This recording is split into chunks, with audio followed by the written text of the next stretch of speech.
arkadaş. Senin hemen gibi kablolar şeyler çıkmış ha. Fiber optik miydi bunlar? Ha. Öyle. Bak bu ancak ya. Demin var ya. Görüyor musun?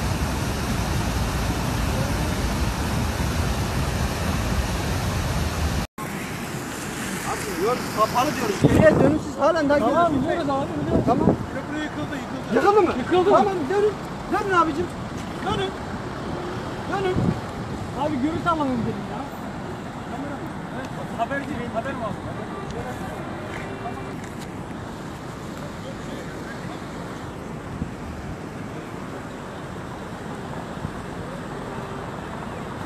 Hadi abicim dönün geri dönün.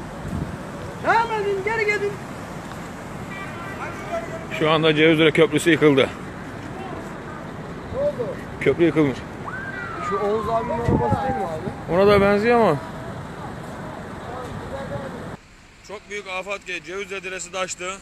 Şu anda şehre doğru su gidiyor.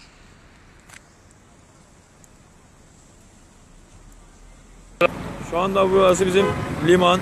Liman kavşağındayız. Her iki taraftan arabalar suyun altında kalmış şeklinde. Ünye tarafının köprüsü yıkıldı. Yukarıdan Cevizire'den aşağı sular geliyor. Evet ben sana bir şey diyeyim mi? Bizim şu anda burada durmamız bile tehlikeli ha. Tabii. Ama alt köprüyü kapan. Burası olmaz ya. Çok tehlikeli bir durum var. Köprü yıkıldı.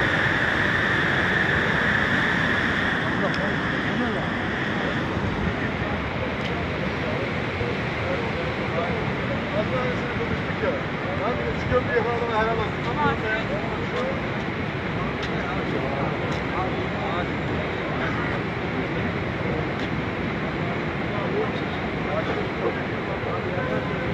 Fazla yanaşma Selver.